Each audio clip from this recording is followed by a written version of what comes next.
Assalamualaikum warahmatullahi wabarakatuh. Alhamdulillahirrahmanirrahim. Wassalatu wassalamu ala asrofil anbiya wal mursalin wa ala alihi wa sahbihi ajmain, amma ba'du. Yang terhormat Ketua DKM Al-Kausar Bapak Haji Rinto Priyono dan seluruh jajaran pengurus, semoga beliau dan seluruh pengurus diberikan kesehatan, diberikan kemudahan dalam segala urusannya, panjang umur, dan diberikan rezeki yang tak terhingga.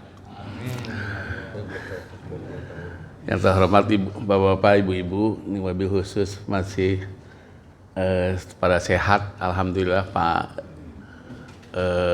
Pak Purnomo dan juga saya kira Bapak Ibu semuanya tidak bisa satu persatu.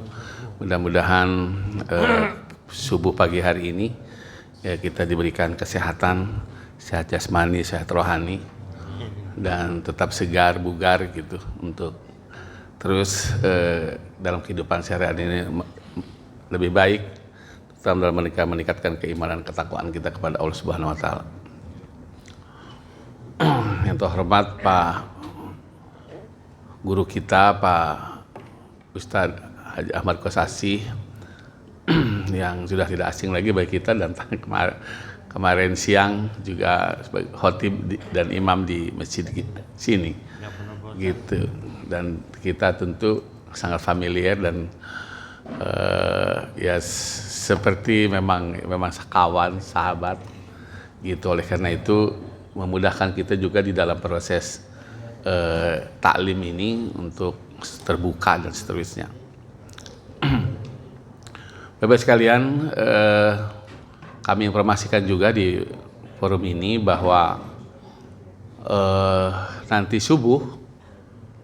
besok subuh tanggal 13, jatuh hari Ahad tanggal 13 2023 di Masjid Al-Kausar ini, sebagaimana penetapan penunjukan dari Forum Komunikasi Ulama Umaro atau FK Ulum Kecamatan Cakung pada tahun 2023 ini, kita mendapat jadwal untuk subuh gabungan, jadi sugab. Dulu ada suling, kalau ini subuh gabungan, jadi nomenklaturnya subuh gabungan, sugab. Dan alhamdulillah persiapan untuk menerima para jamaah yang tidak hanya tentu dari kita semua yang hadir ini, dan ditargetkan kita ini 150-an harusnya. Jadi oleh karena itu saudara-saudara kita yang masih di rumah nanti sholatnya itu mudah-mudahan momentum untuk besok pagi ini kedepannya pengaruhnya atau impactnya terhadap peningkatan sholat berjamaah ini harus lebih baik begitu. Kalau subuh sekarang sudah mulai bergerak Pak Ustadz sampai tambahan baris ketiga, cuma mungkin belum nyampe ke ujung, baru di tengahnya gitu. Nah ini sudah ada pergerakan, mudah-mudahan nanti akan terus penuh, dan juga tidak hanya yang kaum bapak-bapak, ibu-ibu juga demikian. Jadi sekali lagi kami mohon dengan hormat, ini sekaligus juga samping undangan melalui online, tapi juga sudah diinformasikan sholat Jumat kemarin dan pagi hari ini. Mudah-mudahan kita diberikan kesehatan untuk besok pagi dan seterusnya hadir pada setiap sholat berjamaah, khususnya untuk besok pagi, dan mengajak ibu, putra putrinya, cucunya untuk hadir di besok itu. Dan alhamdulillah nanti juga Pak Camat sudah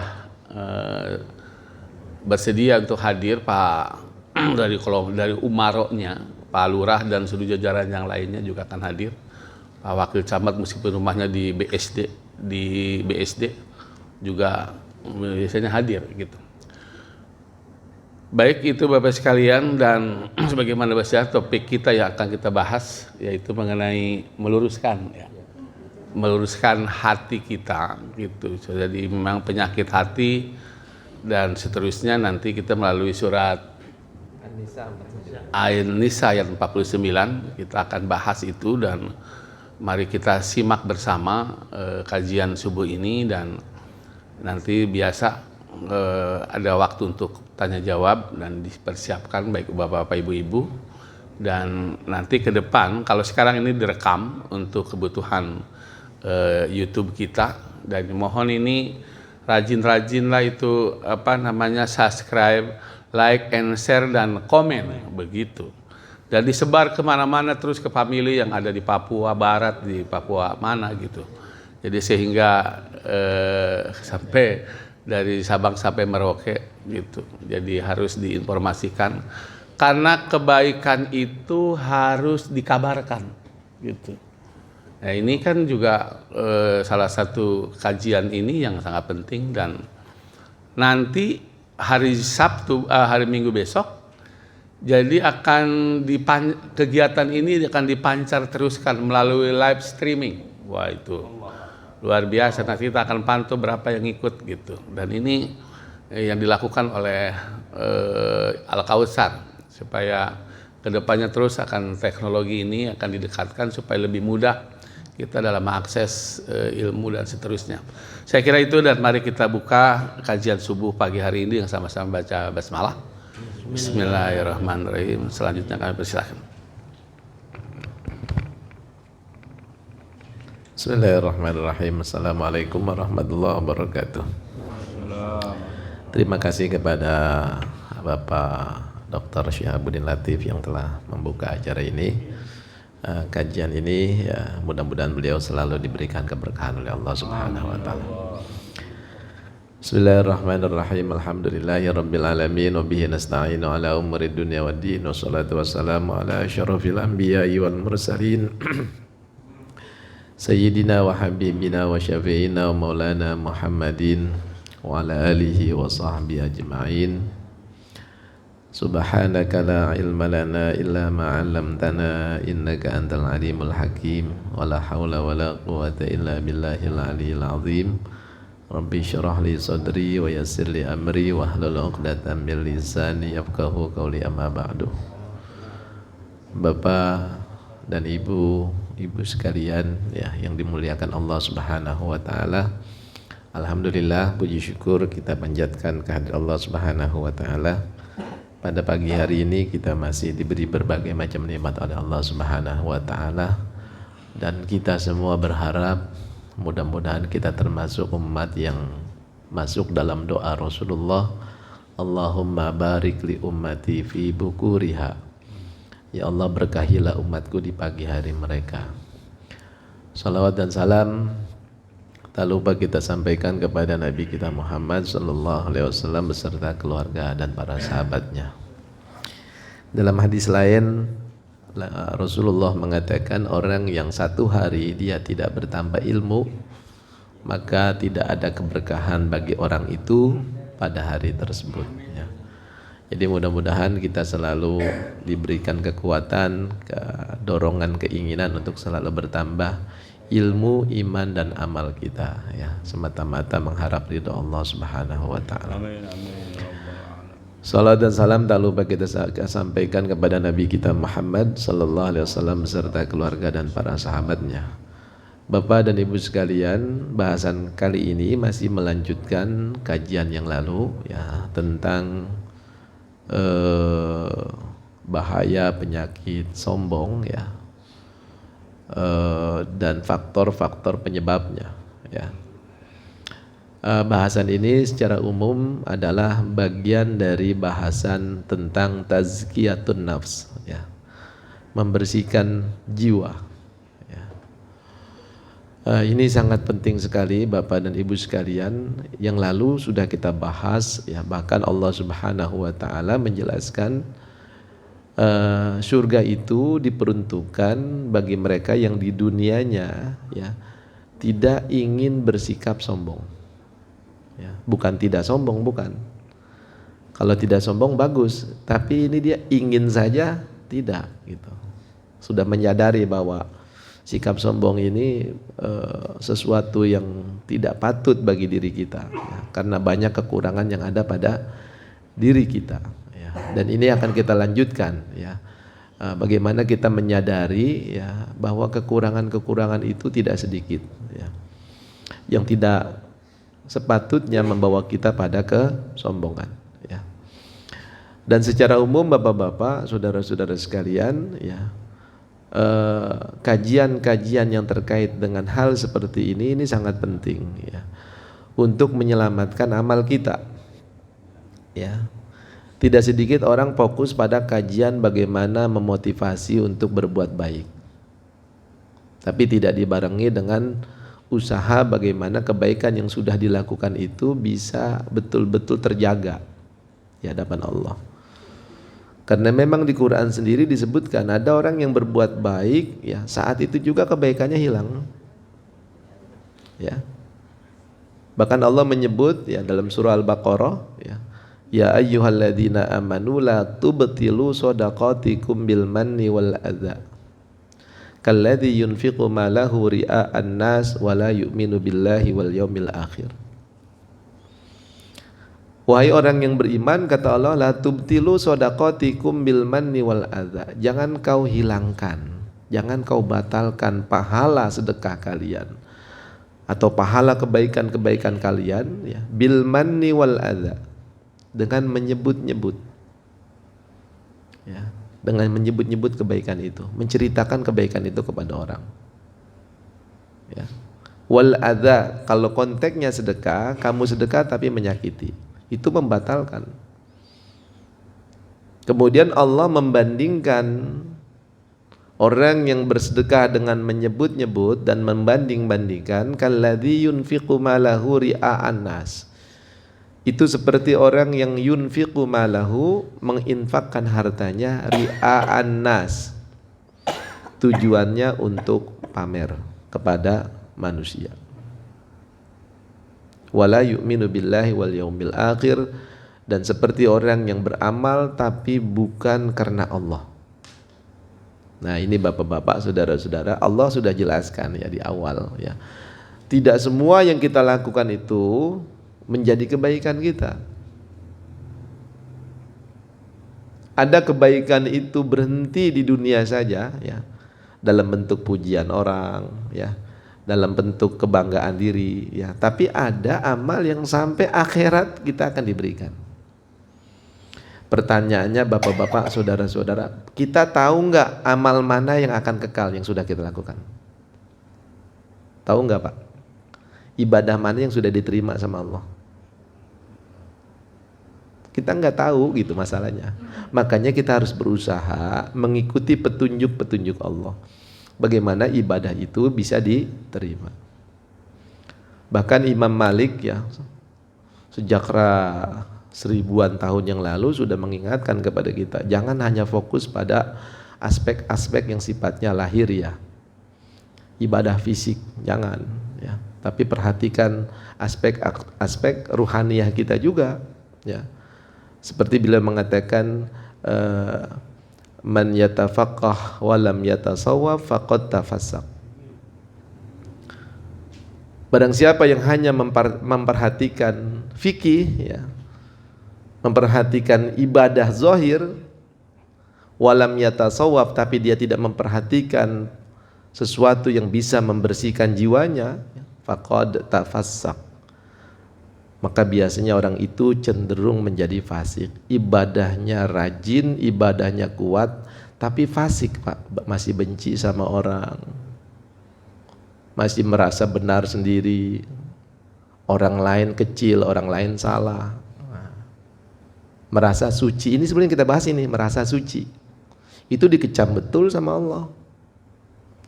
Merasa suci, merasa nggak ada dosa, orang banyak dosa. Ya, ini ayat ini yang kita mau baca nanti, ya. Kemudian kata beliau, wa man yatasawwaf wa lam yatafaqqah faqad tazandaq. Barang siapa yang hanya memperhatikan kebersihan jiwa tapi dia tidak memperhatikan ibadah-ibadah yang sifatnya zahir, faqad tazandaq, maka orang ini cenderung akan menjadi zindik. Zindik itu istilah untuk agama lain, ya. Kalau tadi orang ibadah saja tidak memperhatikan spiritual, akan cenderung fasik, ya. Bahkan dalam perkataan yang lain beliau mengatakan, kalau kita tidak mengkaji masalah-masalah seperti ini, dikhawatirkan matinya su'ul khotimah, berburuk sangka kepada orang, berburuk sangka kepada Allah. Tapi zohirnya bagus. Kalau soal zohir mungkin bapak-bapak kebersihan badan, ya itu nggak perlu diajarkan. Ya kita tiap hari bersihkan apa kita? Badan kita, ya kita berwudu, ya kita mandi hadas, ya itu kebersihan fisik. Tapi kebersihan batin ini jauh lebih apa? Lebih penting. Sekarang saya akan bacakan dulu ayatnya. A'udzubillahi minasyaitonirrajim. Bismillahirrahmanirrahim. Alam taro ilal ladzina yuzakkuna anfusahum balillahu yuzakki may yasha'u wa la yuzlamuna fatila. Ini ayatnya singkat Pak, tapi dalam, ya. Kata Allah begini kepada Nabi, alam taro, apakah engkau belum melihat Muhammad? Ilal ladzina yuzakkuna anfusahum, kepada mereka orang-orang yang merasa dirinya bersih. Ya. Apakah engkau belum lihat Muhammad? Ada orang yang merasa dirinya bersih. Bersih dari apa Pak? Dosa. Ntar kita lihat tafsirnya. Perasaan gak punya apa? Dosa. Perasaan dosanya sedikit. Itu kan perasaan. Apakah perasaan selalu sama dengan kenyataan? Belum tentu. Bisa saja dosa zohir kita sedikit. Dosa batin itu Pak, Masya Allah, itu bisa menggerogoti kebaikan sangat cepat, menghabiskan pahala. Ya, seperti Nabi mengatakan, iyyakum wal hasad fa innahu yakulul hasanat kama yakulun narul hatab. Hati-hati kamu terhadap sifat benci kepada orang, hasud kepada orang. Karena apa? Karena sifat hasud itu bisa memakan kebaikan seperti api membakar kayu yang kering. Kayu yang kering Pak, pohon kering, ya, ilalang yang kering, dilemparin percikan api, kebakarnya cepat nggak Pak? Cepat. Begitulah sifat-sifat buruk menghabiskan pahala kita. Ya. Belum lagi Pak, ini pahala tiap selesai kita lakukan dibawa ke langit. Langit pertama diperiksa, langit kedua diperiksa. Ya terkait dengan sikap-sikap batin kita ini. Ya. Ini sangat penting, Masya Allah, karena kita semua pasti kembali kepada Allah. Jadi Allah mengatakan, apakah engkau belum melihat ada orang yang merasa dirinya bersih? Selanjutnya kata Allah, balillahu yuzakki may yasha.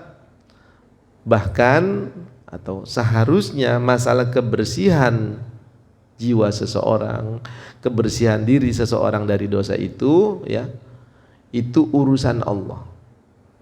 Balillahu yuzakki may yasha. Bahkan Allah lah yang akan mensucikan siapa orang yang Dia kehendaki, bukan orang yang merasa bersih.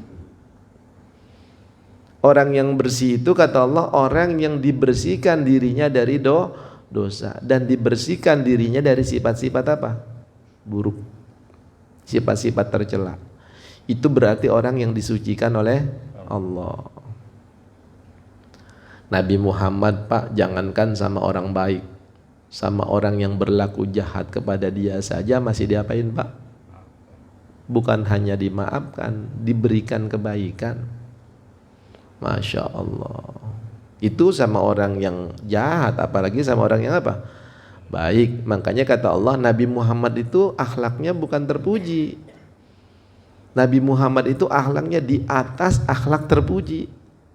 Wa innaka la'ala khuluqin azim. Sesungguhnya engkau Muhammad berada di atas. Di atas sama berbudi pekerti yang luhur sama apa tidak Pak? Beda. Ya, kalau dibilang Muhammad berbudi pekerti yang luhur itu standar. Ya, banyak juga orang yang budi pekertinya apa? Luhur, membalas kebaikan dengan kebaikan, memaafkan kesalahan, itu budi pekerti yang luhur. Tapi membalas keburukan dengan kebaikan itu di atas rata-rata. Di atas apa? Rata-rata. Ditimpukin sampai berdarah, malah berdoa, ya Allah berikan hidayah. berikan petunjuk, selamatkan mereka. Masya Allah. Ya. Jadi kata Allah, bahkan Allah mensucikan siapa saja yang Dia kehendaki. Wala yudlamuna fatila, dan mereka tidak dirugikan sedikit pun. Ya. Coba kita lihat tafsirnya sedikit, Pak, ya. Di sini apa yang dimaksud dengan apakah engkau belum melihat ada orang yang merasa dirinya bersih, ya. Jadi saya menggunakan tafsir Sofwatut Tafasir, dan satu lagi ini tafsir Ruhul Bayan fi Tafsiril Quran, ya. Jadi ayat ini, Pak, maksudnya, ya, Allah menegaskan kepada Nabi, ya, bukan bertanya yang sesungguhnya, bukan. Nabi sebetulnya sudah melihat ada orang yang seperti ini, ya. Kata Nabi, kata Allah, ya, terkait dengan ayat ini dijelaskan oleh ahli tafsir, alam yabluka khabaru haula'il ladzina yamdahuna anfusahum wa yasifunaha bit-ta'ati wat taqwa. Artinya begini, Pak, maksudnya, apakah belum sampai kabar kepadamu Muhammad tentang mereka orang-orang yang yamdahuna anfusahum, yang senangnya memuji dirinya sendiri. Senangnya apa, Pak? Memuji diri sendiri, ya. Kalau mau kita memuji orang lain, cuma jangan berlebihan. Kalau kita memuji berlebihan yang tidak sesuai pada diri orang itu, sama saja kita sudah memenggal kepala orang itu, ya, menghancurkan dia, ya. Kemudian dalam tafsirnya disebutkan lagi wayasifuna bit ta'ati wat taqwa, dan mereka mensifati diri mereka bit ta'ah, dengan ketaatan, wat taqwa, dengan ketakwaan. Mereka merasa dirinya paling takwa, merasa dirinya paling taat, ya, merasa dirinya paling sesuai dengan sunnah Nabi. Orang lain gak sesuai sunnah, itu jangan. Kita berusaha sesuai sunnah wajib, Pak, tapi merasa diri udah paling sesuai dengan sunnah, ini yang jadi masalah. Sebab kalau kita bilang kita sesuai dengan sunnah, betul ente sudah sesuai dengan Nabi kita berarti kayak kamu dong, masih jahat sama orang, masih pandangannya benci. Nggak ada. Rasulullah rahmatan lil alamin, penuh diliputi dengan kasih sayang, nggak ada kebencian, Pak. Ini berikutnya kita bahas. Ini karena penting buat keselamatan kita. Penting buat apa? Keselamatan kita. Bapak bagus berusaha untuk baik, mensucikan diri, tapi jangan merasa baik.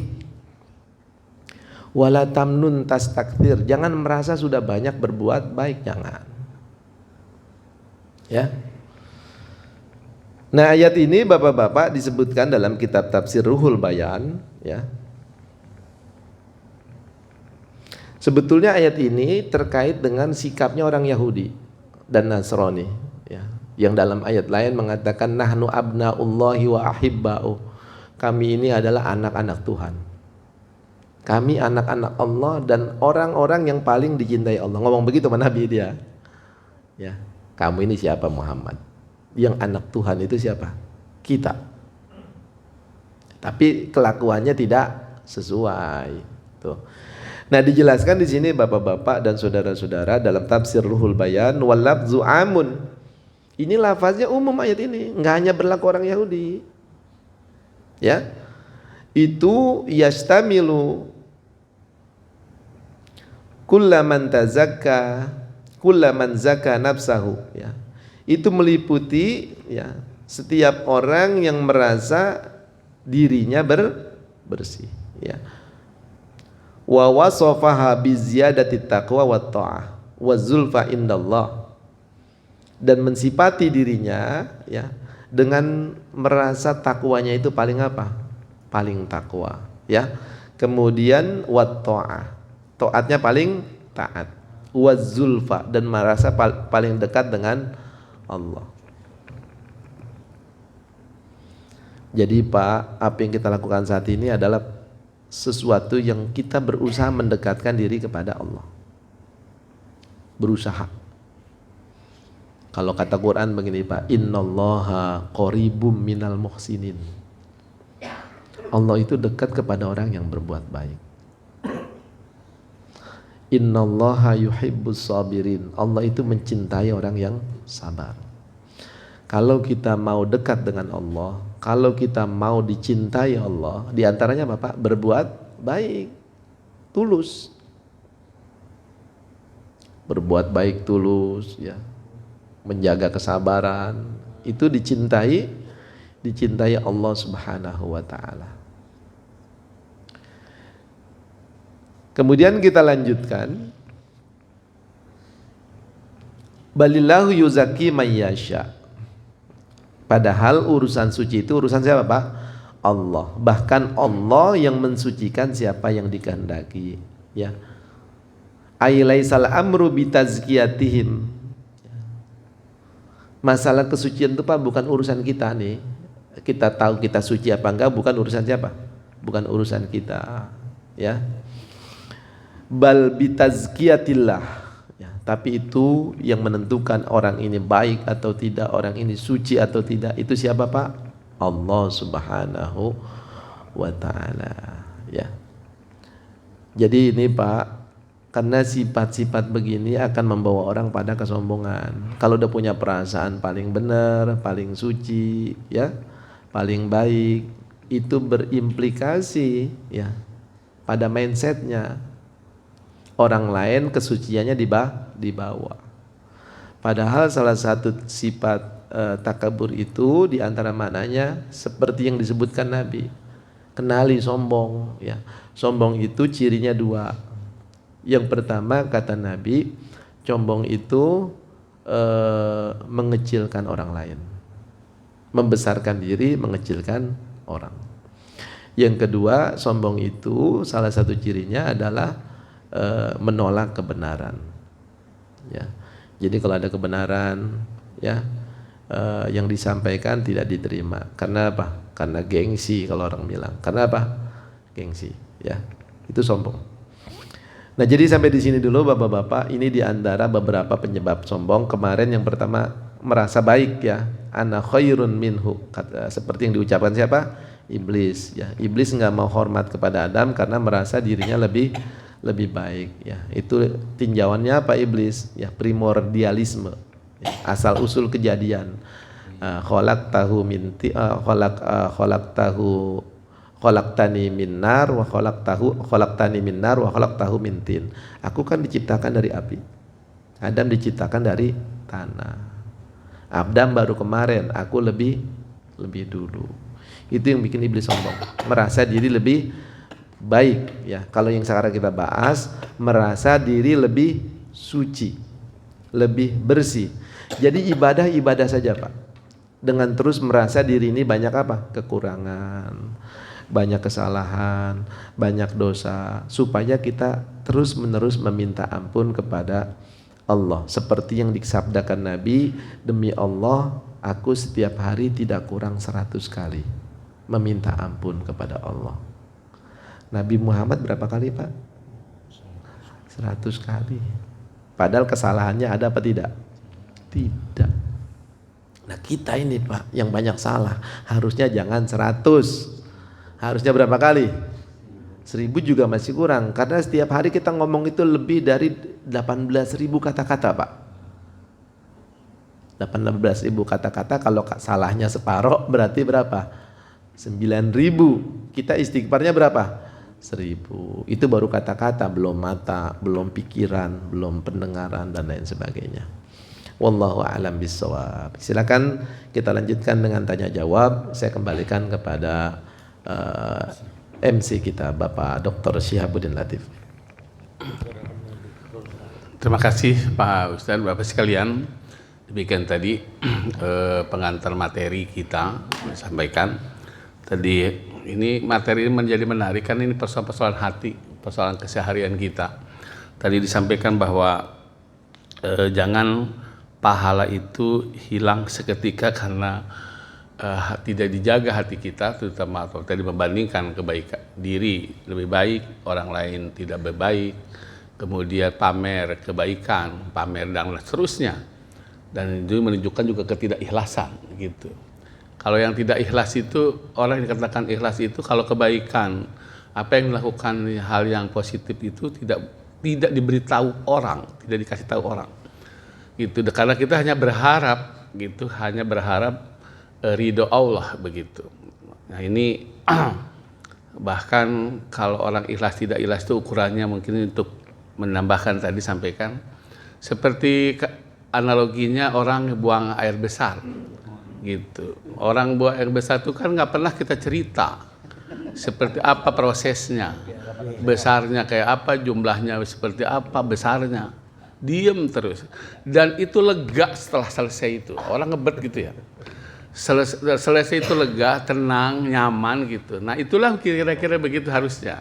Orang sudah berbuat baik begitu, kemudian dia hanya berharap ridho Allah, kemudian dia merasa tenang, merasa nyaman gitu.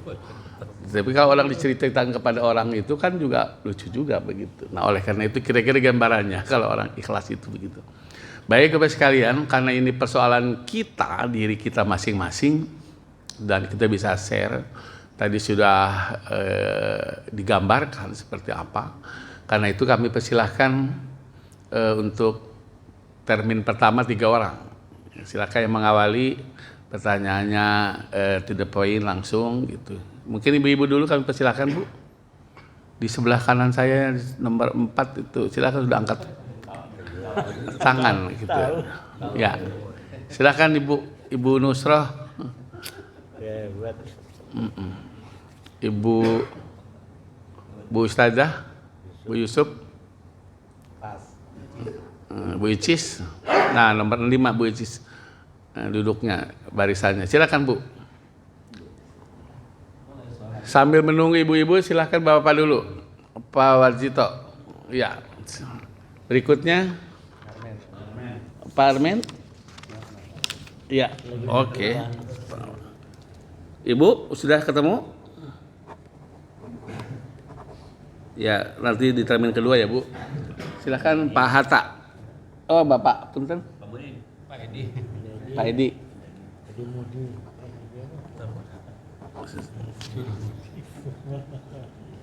Silakan yang pertama Pak Warjito.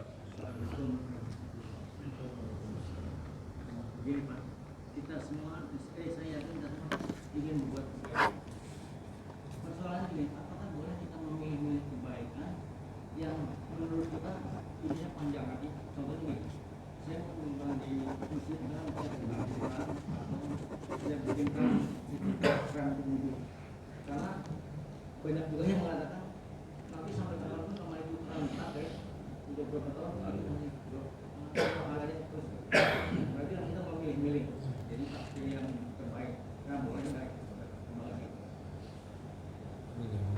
Ya, silakan Pak Armen.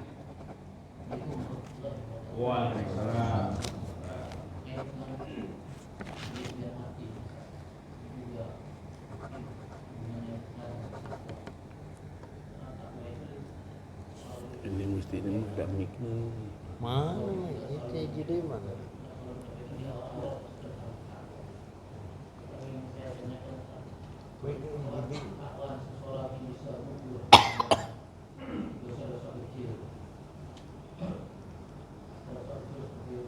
Kasih mic-nya. Atau siap kan?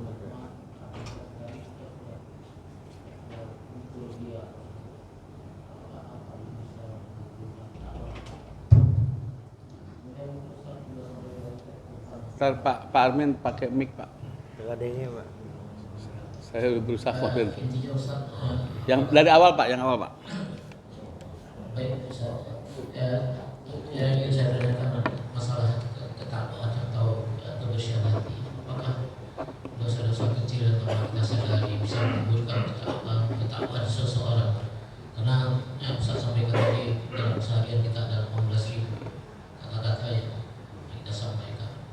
Mungkin ini kalau kita ngobrol atau ya, kita dengan teman bercerita sesuatu tanpa kita sadari kita sudah muncul dia yang tidak kita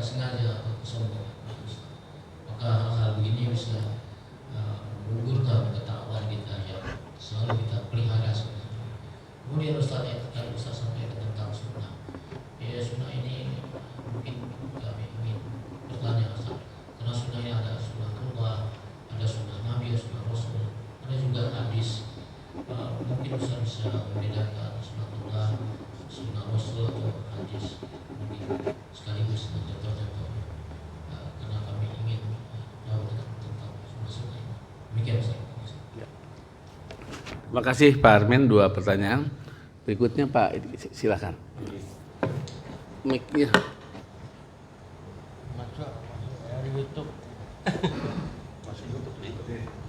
Assalamualaikum warahmatullahi wabarakatuh.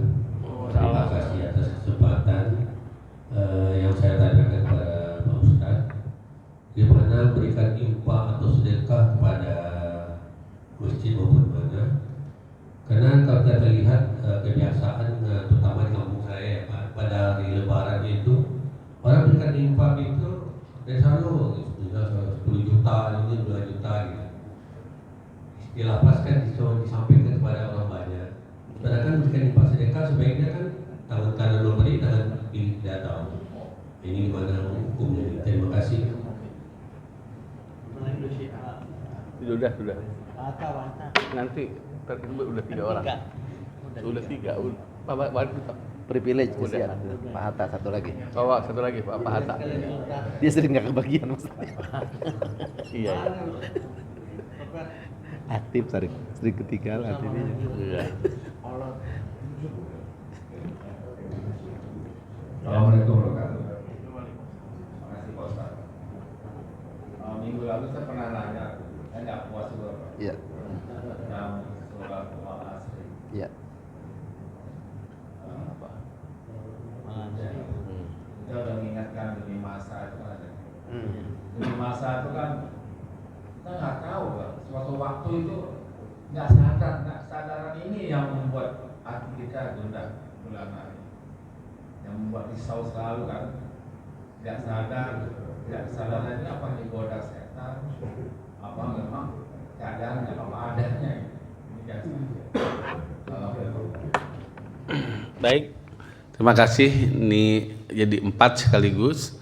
Pak Warjito, tadi bolehkah memilih kebaikan-kebaikan? Kalau kebaikan ini banyak yang mampu laksana dilakukan, potensinya lebih bagus, ya pilih yang itu boleh tidak memilih itu.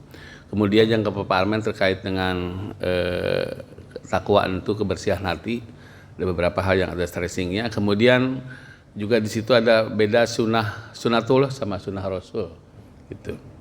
Kemudian infak atau sedekah atau apapun yang terkait kebaikan itu boleh nggak dipublish gitu, mungkin bahkan diumumkan dipanggil media gitu.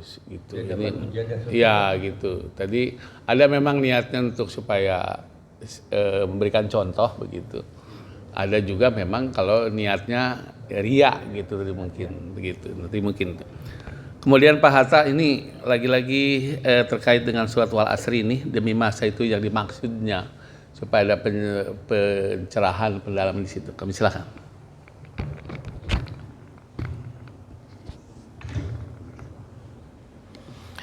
Yang pertama tentang memilih amal kebaikan ya Pak. Firman Allah dalam Quran, wa tazawwadu fa inna khairaz zadit taqwa. Berbekalah kalian, maka sebaik-baik bekal itu adalah takwa. Ini sebagian ulama mengatakan ini konteksnya bukan hanya untuk haji ya. Ini ayat ini kan tentang haji. Kalau haji jangan modal nekat, bawa bekal supaya tidak meminta-minta. Tapi sebaik-baik bekal adalah takwa, kesabaran ya. Kemudian keimanan dan lain sebagainya. Tapi karena haji itu adalah perjalanan menuju Allah ya, mengingatkan pada akhir kehidupan kita ya, maka dianalogikan juga ini sebagai perjalanan akhirat ya. Kita ini sedang berjalan menuju akhirat, berbekalah ya. Kita mau pulang kampung bawa bekal buat beli bensin, buat makan di jalan, buat oleh-oleh ya. Apalagi ke akhirat, perjalanannya lebih jauh, bawa bekal supaya selamat dari hal-hal yang bisa menyakitkan kita. Ya. Bekal yang paling baik adalah takwa. Takwa mengerjakan perintah Allah, menjauhkan larangan Allah karena Allah, dan itu kita dibalas pahala. Ya. Jadi secara tidak langsung kalau pulang bawa pahala yang banyak, kurangi beban. Apa bebannya Pak? dosa. Kalau banyak pahala itu, ya, yang pertama tentunya kita diberikan petunjuk nih, ada amalan-amalan yang nilainya jangka panjang, yang disebut dengan sodakotun jariyah. Boleh kitanya udah nggak ada, tapi jariyahnya masih jalan. Atau wakaf, ya, wakaf itu kitanya sudah tidak ada, masih jalan.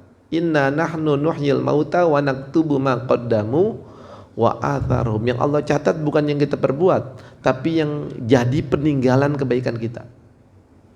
Itu cerdas namanya. Kata Nabi itu orang yang cerdas. Ya.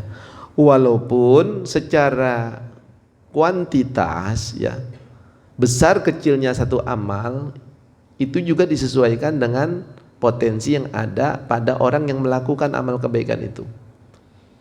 Ada orang, Pak, yang wakafnya itu 1 miliar, tapi buat dia sangat kecil karena uangnya triliunan. Ada juga orang yang wakafnya cuma 200.000, tapi itu udah separuh dari uangnya gitu. Uangnya 400.000, dia 200.000, berarti dia berwakaf dengan 50% hartanya. Besar nggak itu?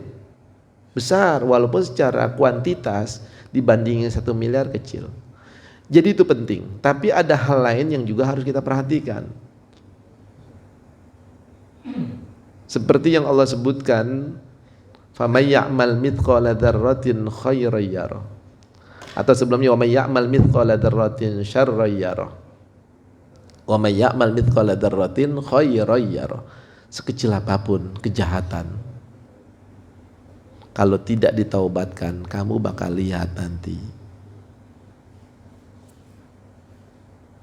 Ya, dan kepada siapa kamu berbuat dosa. Sebaliknya, perbuatan baik sekecil apapun kalau diterima Allah, kalau diterima, Pak, dan ada ridho Allah di situ, bisa jadi kebaikan kecil itu yang memasukkan kita ke surganya Allah. Sekarang kita amal jangka panjang, yang besar-besar, tapi tidak dibarengi tadi nih, membersihkan apa? Hati kita. Itu kira-kira berkelanjutan nggak amal itu? Enggak. Ya, sumbangan sumur air dari caleg nomor 3 partai ini, gitu. Itu kan amalnya amal apa namanya ya? Amal jangka panjang. Tapi kira-kira kalau dia tulis caleg nomor sekian partai ini, tujuannya apa, Pak? Tujuannya apa? Jangka pendeknya? Pilih saya, coblos.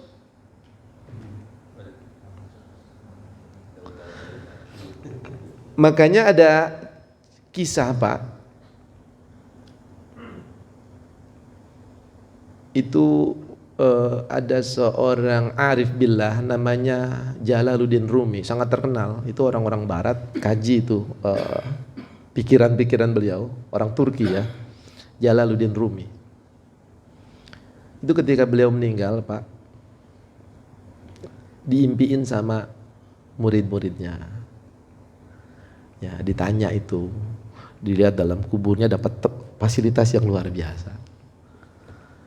Ini sebab apa, wahai imam, kau mendapatkan ini? Apakah karena ilmumu, karena amalmu? Bukan. Aku mendapatkan ini karena satu waktu aku lewat ke masjid, ada kucing kecil sedang seperti menangis itu, Pak, kedinginan. Karena aku kesian, aku ambil, aku masukkan ke dalam jubahku supaya dia tidak kedinginan. Rupanya ada rahmat Allah di situ. Kira-kira dia ngangkat kucing itu ada pamrih nggak, Pak? Ada pamrih nggak? Nggak ada kucing. Merupakan kebaikan nggak itu? Kebaikan. Ada pamrih nggak di situ? Nggak ada, bersih. Sama seperti tadi, seperti orang buang air. Semata-mata karena kasihan nama ini kucing. Kalau kasihan sama kucing aja bisa mendapatkan kedudukan yang tinggi, apalagi kasihan sama apa? Manusia. Maksudnya begitu.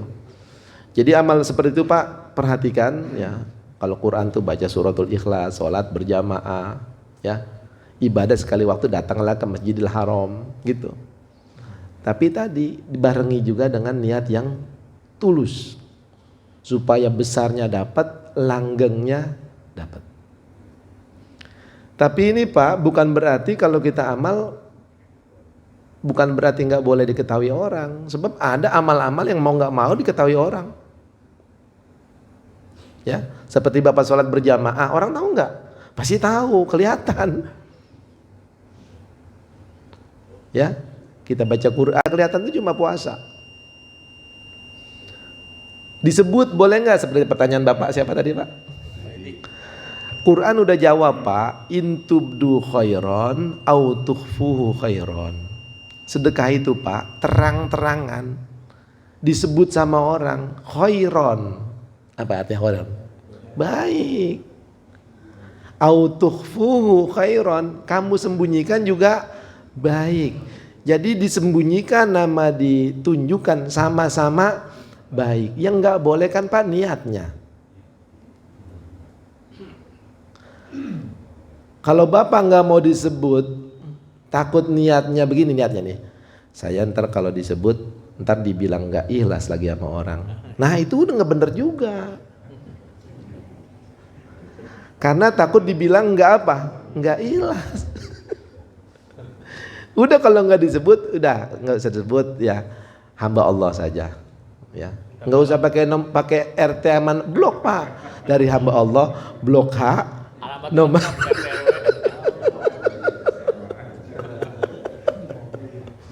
Kan hamba Allah blok H8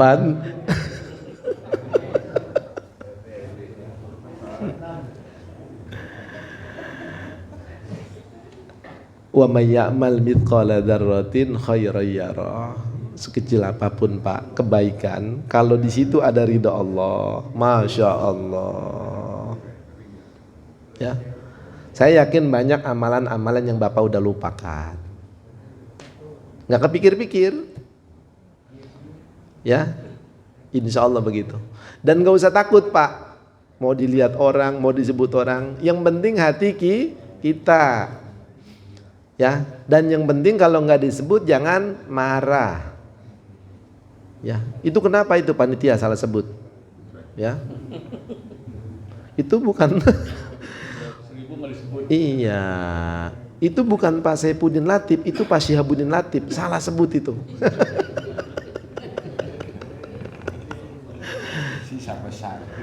Jadi begitu ya Pak, nggak usah takut. Ya, kebaikan Pak. Kalau Bapak bikin sedekah Jumat tapi niatnya memotivasi orang, diumumkan bagus.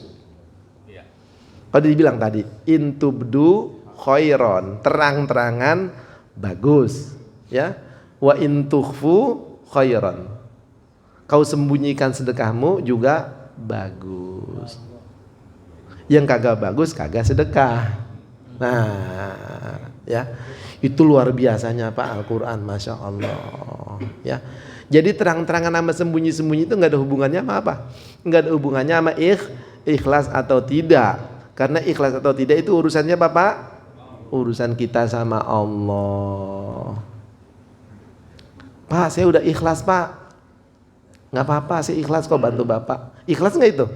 Belum tentu. Ikhlas itu bukan di mulut. Ikhlas itu di mana? Di hati. Tapi bisa jadi juga ikhlas gitu. Bisa jadi juga ikhlas. Intinya Pak, ikhlas itu ya baik sendiri, sembunyi-sembunyi maupun terang-terangan sama hatinya. Baik dipuji maupun dicela, apaan itu? Jangan-jangan pamer itu sedekah Jumat berkah. Dia hatinya nggak berubah, biarin aja orang mau celak ya mau apa. Orang yang saya cari bukan apa? Pujian. Yang saya cari adalah ridho Allah. Begitu Pak Warjito dan Bapak siapa tadi? Ini ya. Jadi nggak apa-apa disebut Pak.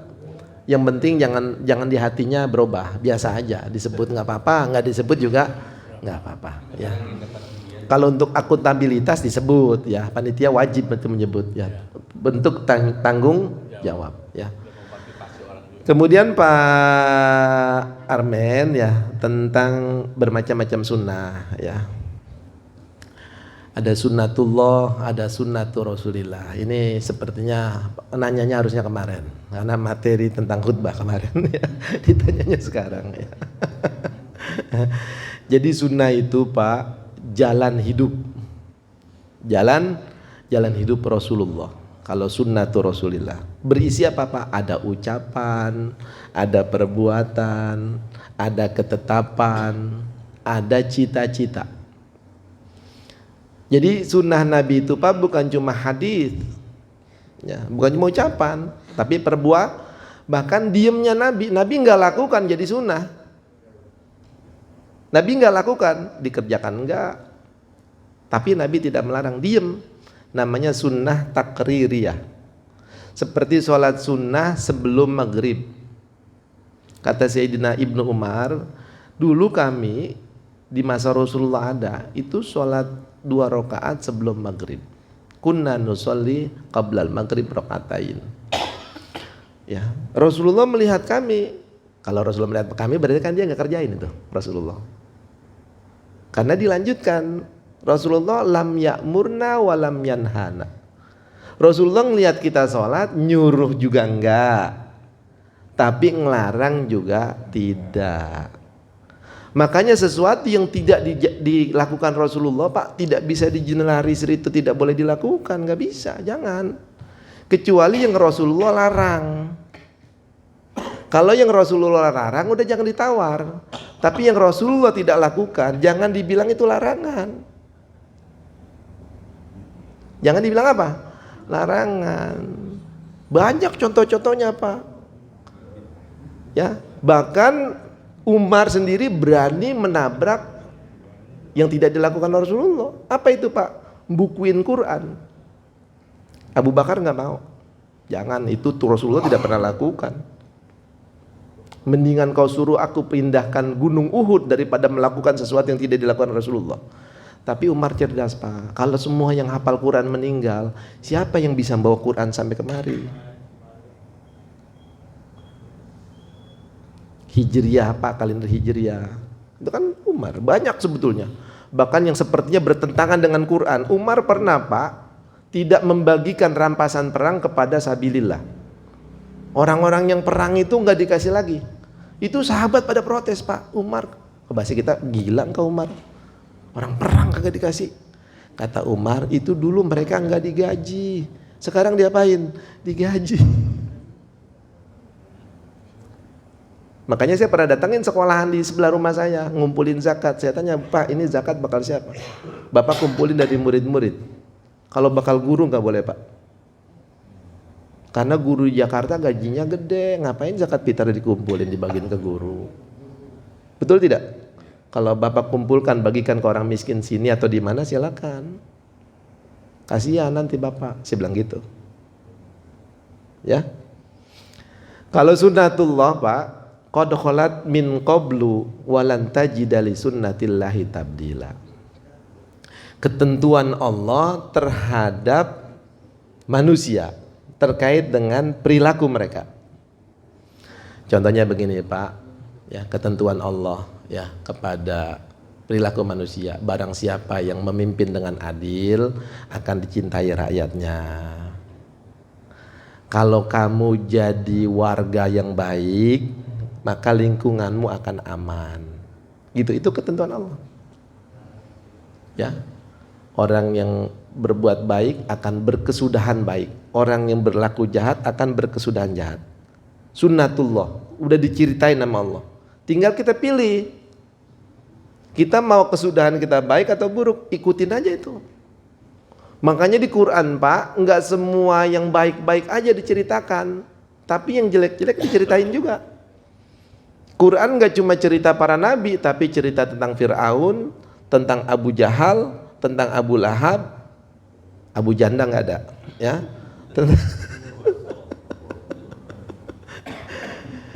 Tentang Balaam, tentang Korun, tentang kaum Ad, kaum Samud diceritain juga.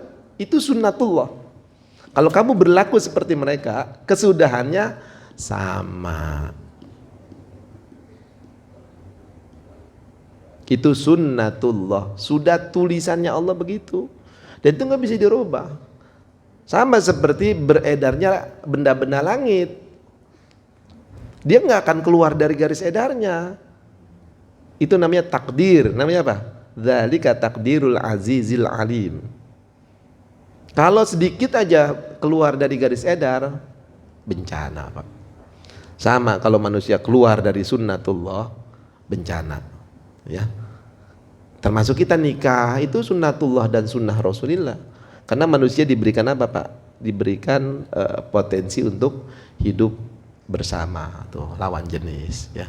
Itu sunnatullahnya begitu. Demikian saya rasa ya. Pak Hatta ya, satu lagi Pak Hatta. Bagaimana kita udah tahu manusia kalau dikaitkan dengan waktu rugi, tapi kita masih aja suka lalai, lupa gitu. Itu bagaimana gitu. Makanya perlu seperti ini, Pak, saling mengingatkan. Sekarang giliran saya ngomong, Pak. Satu waktu saya harus mendengarkan orang. Saya ingat tuh almarhum Zainuddin MZ. Dalam satu kesempatan dia pernah mengatakan begini, saya kalau hari Jumat nggak mau terima jadwal khutbah. Karena apa? Saya udah banyak ceramah. Kapan saya dengerin orang? Kata beliau gitu. Saya, Pak, bicara begini hakikatnya buat diri saya dulu, baru buat yang lain. Wa dzakir fa inna dzikra tanfa'ul mu'minin. Berilah peringatan karena peringatan itu manfaatnya besar. Jadi sering-seringlah hadir baik secara virtual maupun secara langsung ya dalam majelis-majelis seperti ini, Pak, karena akan mengingatkan kita supaya tidak rugi. Begitu ya, Pak. Ya. Demikian Bapak Ibu sekalian, mohon maaf agak lebih panjang dari biasanya ya. Mudah-mudahan ini ada manfaatnya. Kita tutup dengan sama-sama membaca hamdalah alhamdulillahirabbil alamin. Saya kembalikan kepada Pak Syihabuddin Latif untuk menutup dengan kafaratul majelis. Bapak Ibu sekalian, demikian tadi pertanyaan yang 4 sudah dijelaskan, dijawab. Mudah-mudahan memperjelas dari seluruh materi di awal tadi, gitu kita bisa memahami semuanya dan tentu mudah-mudahan bisa dipraktekkan dalam keseharian kita. Karena tadi disampaikan bahwa terkait dengan bahwa ada orang yang berbuat baik saat itu juga pahalanya hilang. Karena itulah bagaimana caranya tadi sudah disampaikan untuk terpeliharanya. Bahkan kebaikan itu bisa yang skala besar, skala kecil penilaiannya, sekecil apapun harus dilakukan tetap. Bahkan ada investasi kebaikan jangka panjang yang tadi disebutkan ada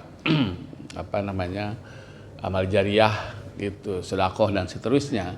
Tapi juga ada amal-amal yang sehari-hari bisa dilakukan amal kebaikan itu. Hal yang penting adalah bagaimana kita seluruhnya proses melakukan kebaikan itu niatnya gitu nama awalunya biniatnya. Karena itu juga berharap untuk jangan terus ingin dipuji orang, karena kita ingin sebetulnya dari semua proses amal kita ini ada targetnya hanya mencapai ridho Allah saja gitu. Orang lain mau menilai apa kita, kebaikan kita, silahkan saja itu. Tapi hal yang penting adalah bagaimana kita berharap ridha Allah, itu yang orang ikhlas. Mudah-mudahan juga sampai kepada tidak hanya ikhlas, sampai ke tahapan mukhlas gitu, orang yang mukhlas. Saya kira Bapak sekalian, jadi sekali lagi bahwa terus kita dari waktu ke waktu, tadi juga disampaikan dalam pertanyaan Pak Hatta, demi waktu, demi masa ini ada proses juga muhasabah. Begitu, dari samping kita juga bisa belajar juga melalui peningkatan proses mengingatkan itu bisa melalui majelis talim ini, juga belajar juga sendiri dan seterusnya, sehingga ada perbaikan kita dari waktu ke waktu, kualitas hidup kita lebih baik, peningkatan keimanan ketakwaan kita terus meningkat membaik. Saya kira itu yang diharapkan dan mudah-mudahan merubah juga kita, akhlak kita juga tentu akan merubah dari kehidupan sholat kita, kemudian perilaku itu juga akan merubah juga akhlak kita. Dan itu sebetulnya akhlak yang diinginkan sebagai seorang muslim seperti apa, menjadi contoh nantinya. Baik, saya kira Bapak sekalian, kajian kita tadi di dalam surat An-Nisa ayat 49 bisa didalami lagi di tafsirnya dan seterusnya untuk menambah wawasan kita. Baik, Bapak sekalian, kita akhiri sama-sama hamdalah dan mari kita tutup dengan doa kafaratul majelis. Kita mulai. Subhanaka wa atubu ilaik. Demikian, terima kasih. Billahi taufiq wal hidayah. Assalamualaikum warahmatullahi wabarakatuh. Terima kasih Pak Ustadz atas seluruh jamaah dan DKM atas kesediaan Bapak untuk Pak Ustadz dalam memberikan materi ini. Selanjutnya kita sholat, kemudian istirahat, nanti santapan rohani bersama. Jasmani. Kalau tadi rohani kita santapan jasmani.